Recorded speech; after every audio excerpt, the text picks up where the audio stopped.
Greetings and good health. I am Dr. Jarek Asarko, a pediatric and family wellness chiropractor.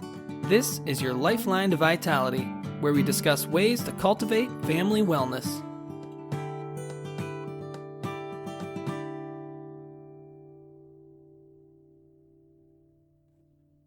Good day and great health. Welcome back to another edition of your Lifeline to Vitality.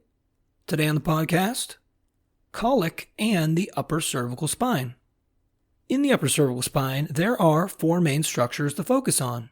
They are the foramen magnum of the occipital bone, the atlas vertebra or the first cervical bone, the axis vertebra or the second cervical bone, and the brainstem of the nerve system. The brainstem exits from the foramen magnum. The atlas and axis bones protect and surround the brainstem. The brainstem connects all the nerves from the brain to the nerves of the body. Regarding colic, the secondary focus is on four specific nerves. Those nerves are the vagus nerve, the glossopharyngeal nerve, the spinal accessory nerve, and the cervical spinal nerve branches.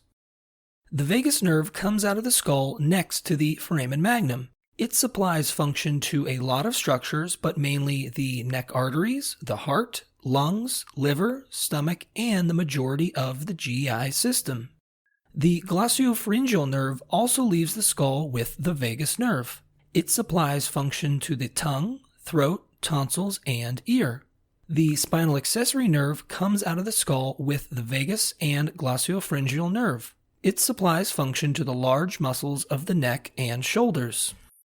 Branches from the cervical spinal nerves communicate with the vagus, glossopharyngeal, and spinal accessory nerves. The cervical spinal nerve branches share in the relay of information between the brain and body.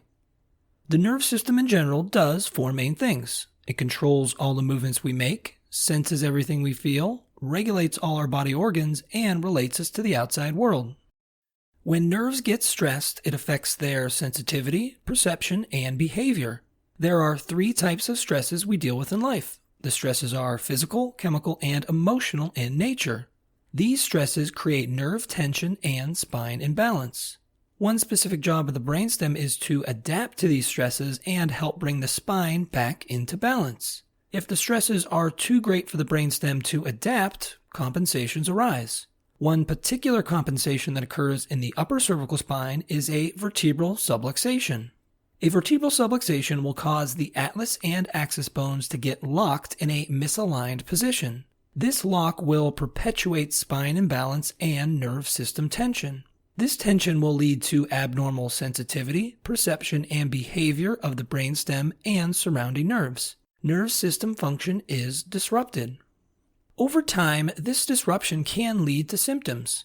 The usual symptoms of colic are fussiness, irritability, crying, difficulty breastfeeding, reflux or spitting up after feeding, abdominal pain, gas, distension, burping, constipation, and diarrhea.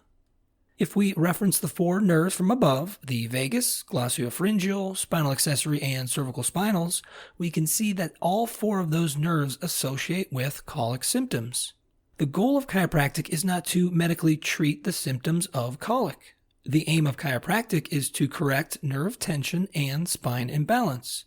Chiropractors correct this by adjusting the vertebral subluxation of the upper cervical spine.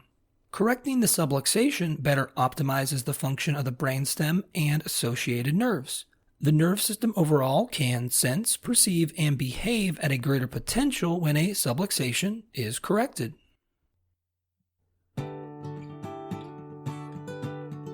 Thank you for listening. For even more information on how chiropractic can benefit you and your family, please check out my website, ohiospecific.com. That's ohiospecific.com. Until next time, remember to keep your head cool, feet warm, and your mind busy.